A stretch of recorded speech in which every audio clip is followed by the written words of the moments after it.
Hello, squirrels. Is Granny not looking dapper today? I went to visit my fiber sister, my, my sister, Teresa Patton. We've adopted each other. I love her so much. And not just 'cause she makes me such beautiful things like this beautiful cloche hat and this gorgeous scarf, y'all. I took her a lot of the yarn that she used, but she had some like this stuff I got from the Dollar Tree. We'll have a fashion show tomorrow on live. Thank you, thank you, thank you for all your prayers. I was feeling really yesterday. Just shows you what prayers and numbers will do. Woke up feeling amazing, not just better. 1,000%. Thank you, Lord. Thank you to you all for your prayers. Thank you, thank you, thank you, thank you. And we are on chapter 19, so let's get on with it. The next day opened a new scene at Longbourn. Mr. Collins made his declaration in form, having resolved to do it without loss of time, as his leave of absence extended only to the following Saturday, and having no feelings of diffidence to make it distressing to himself even at the moment, he set about in a very orderly manner with all the observances which he supposed a regular part of the business. On finding Mrs. Bennet, Elizabeth, and one of the younger girls together soon after breakfast, he addressed the mother in these words: "May I hope, madam, for your interest with your fair daughter, Elizabeth, when I solicit for the honor of a private audience with her in the course of this morning?" Before Elizabeth had time for anything but a blush of surprise, Mrs. Bennet answered instantly, "Oh dear, yes, certainly. I am sure Lizzie will be very happy, and I'm sure she can have no objection. Come, Kitty, I want you upstairs." And gathering her work together, she was hastening away when Elizabeth called out, "Dear madam, do not go. I beg you will not go. Mr. Collins must excuse me. He can have nothing to say to me that anybody need not hear. I'm going away myself." "No, no, nonsense, Lizzie. I desire you to stay where you are." And upon Elizabeth seeming really, with vexed and embarrassed looks, about to escape, she added, "Lizzie, I insist upon your staying and hearing Mr. Collins." Elizabeth would not oppose such an injunction, and a moment's consideration making her also sensible that it would be wisest to get it over as soon and as quietly as possible, she sat down again and tried to conceal by incessant employment the feelings which were divided between distress and diversion. Mrs. Bennet and Kitty walked off, and as soon as they were gone, Mr. Collins began. "Believe me, my dear Miss Elizabeth, that your modesty, so far from doing you any disservice, rather adds to your perfections. You would have been less amiable in my eyes had there not been this little unwillingness. But allow me to assure you that I have your respected mother's permission for this address. You can hardly doubt the purport of my discourse. However, your natural delicacy may lead you to dissemble. My attentions have been too marked to be mistaken. Almost as soon as I entered the house, I singled you out as the companion of my future life. But before I am run away with my feelings on this subject, perhaps it would be advisable for me to state my reasons for marrying, and moreover for coming into Hertfordshire with the design of selecting a wife, as I certainly did. The idea of Mr. Collins, with all his solemn composure, Being run away with by his feelings made Elizabeth so near laughing that she could not use the short pause he allowed in any attempt to stop him further, and he continued, "My reasons for marrying are, first, that I think it a right thing for every clergyman in easy circumstances like myself to set the example of matrimony in his parish. Secondly, that I am convinced that it will add greatly to my happiness. And thirdly, which perhaps I ought to have mentioned earlier, that it is the particular advice and recommendation of the very noble lady whom I have the honor of calling patroness. Twice has she condescended to give me her opinion, unasked too, on this subject, and it was but the very Saturday night before I left Hunsford, between our pools at Quadrille, while Miss Jenkinson was arranging Miss de Bourgh's footstool, that she said, 'Mr. Collins, you must marry. A clergyman like you must marry. Choose properly. Choose a gentlewoman for my sake and for your own. Let her be an active, useful sort of person, not brought up high, but able to make a small income go a good way. This is my advice. Find such a woman as soon as you can. Bring her to Hunsford, and I will visit her. Allow me, by the way, to observe, my fair cousin, that I do not reckon the notice and kindness of Lady Catherine de Bourgh as among the least of the advantages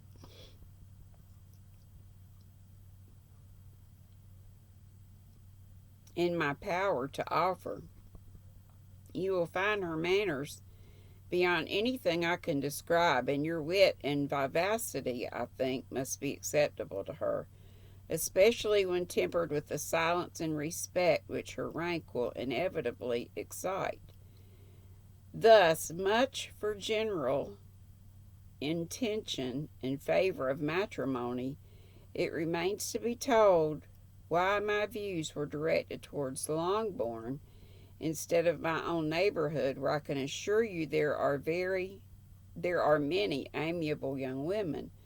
But the fact is that, being as I am to inherit this estate after the death of your honored father, who, however, may live many years longer, I could not satisfy myself without resolving to choose a wife from among his daughters, that the loss to them might be as little as possible when the melancholy event takes place, which, however, as I have already said, may not be for several years. This has been my motive, my fair cousin, and I flatter myself it will not sink me in your esteem. And now nothing remains for me but to assure you in the most animated language of the violence of my affection. Violence of my affection. Too fortunate, I am perfectly indifferent, and shall make no demand of that nature on your to fortune I am perfectly indifferent, and shall make no demand of that nature on your father, since I am well aware that it could not be complied with, and that £1,000 in the 4%, which will not be yours till after your mother's decease, is all that you may ever be entitled to. On that head, therefore, I shall be uniformly silent, and you may assure yourself that no ungenerous reproach shall ever pass my lips when we are married." It was absolutely necessary to interrupt him now. "You are too hasty, sir," she cried. "You forget that I have made no answer. Let me do it without further loss of time. Accept my thanks for the compliment you are paying me. I'm very sensible of the honor of your proposals, but it's impossible for me to do otherwise than to decline them." "I am not now to learn," replied Mr. Collins, with a formal wave of the hand, "that it is usual with young ladies to reject the addresses of the man whom they secretly mean to accept when he first applies for their favor. You don't get it. And that sometimes the refusal is repeated a second or even a third time. I am therefore by no means discouraged by what you have just said, and shall hope to lead you to the altar ere long. Upon my word, sir, cried Elizabeth, your hope is a rather extraordinary one after my declaration. I do assure you that I am not one of those young ladies, if such young ladies there are, who are so daring as to risk their happiness on the chance of being asked a second time. I am perfectly serious in my refusal.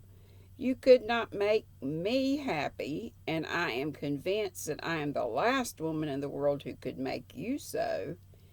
Nay, were your friend Lady Catherine to know me, I am persuaded she would find me in every respect ill qualified for the situation.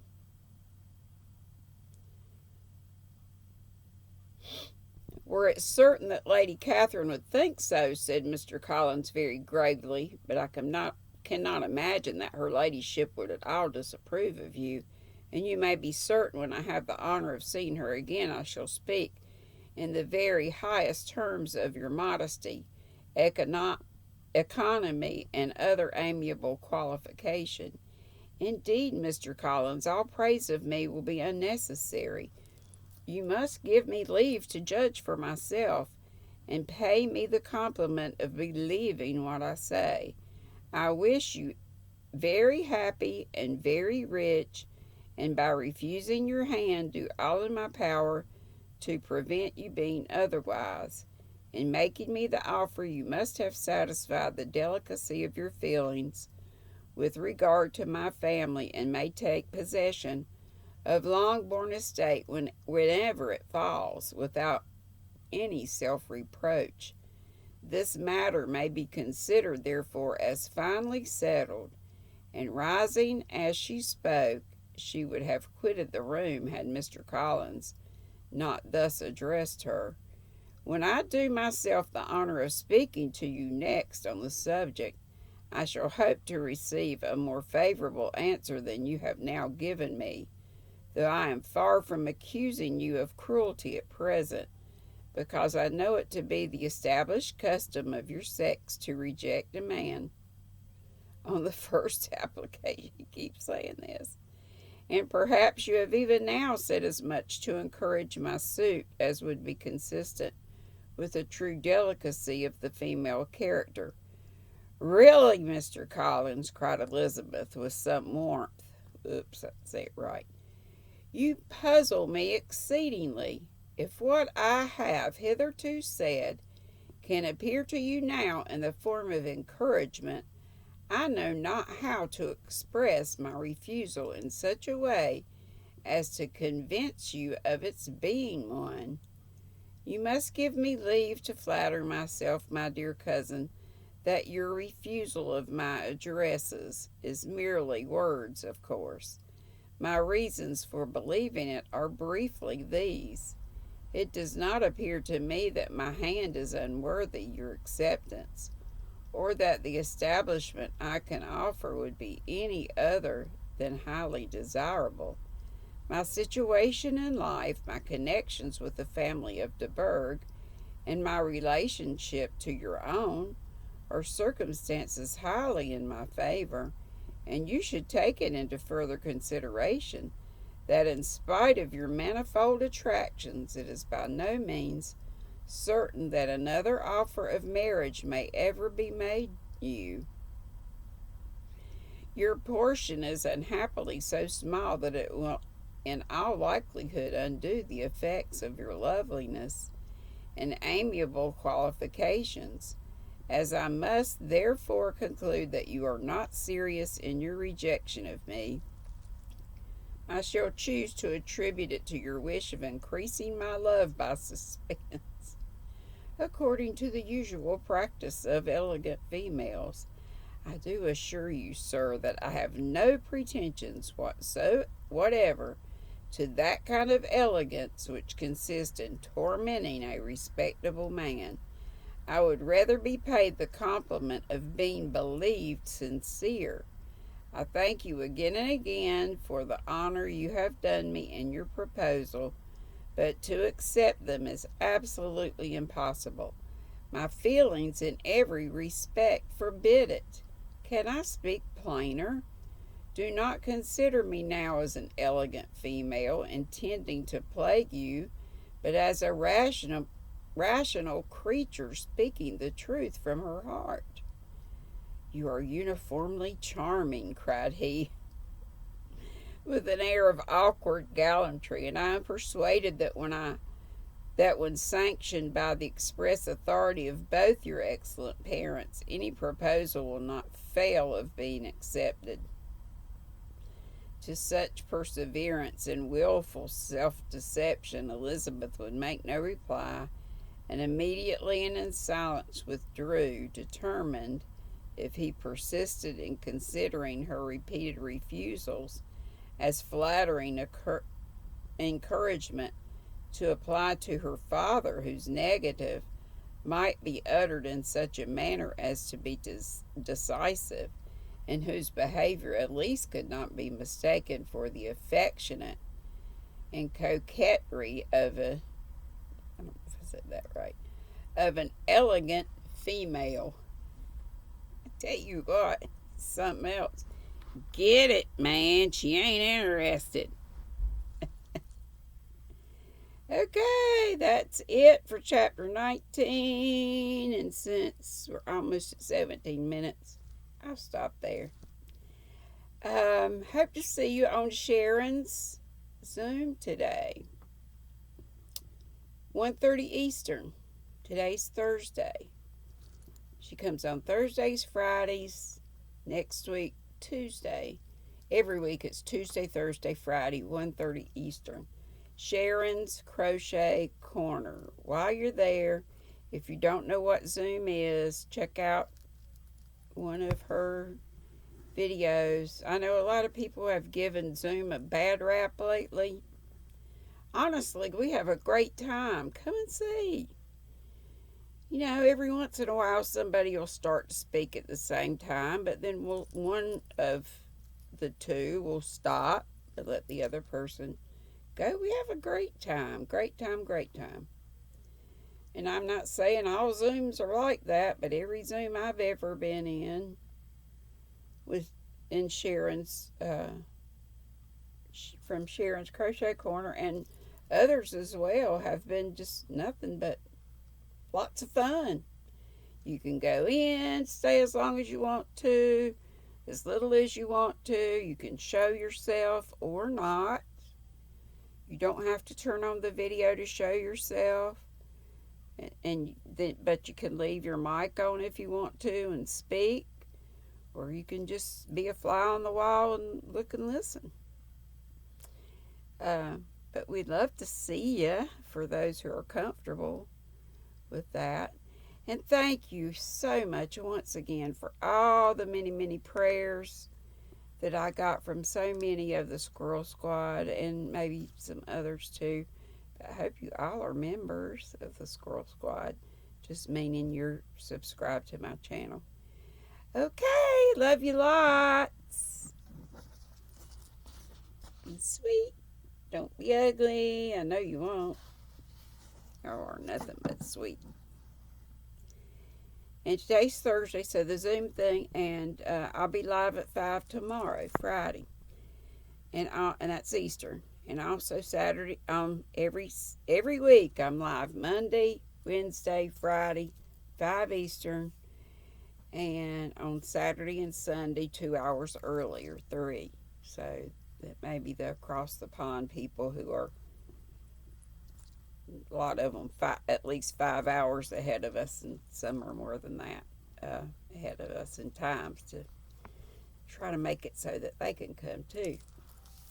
Don't forget, I have a new whatchamadoodle ambassadorship to Sashka bracelets. Don't let the prices freak you out. I know it says $20 for a lot of the bracelets. They have 70% off sales all the time. Please use my link. It helped me a little bit and doesn't cost you any more. And I also have the, I like that company because, like, Darn Good Yarn. Here I am telling you all this stuff that I need to leave for my live, but I'll just finish up. Like Darn Good Yarn, it gives jobs. I like their mission. Gives jobs to ladies in, I think it's also in India. I know Darn Good Yarn's in, like, Nepal. Okay, I'm going this time. See y'all later. Bye-bye. Love ya.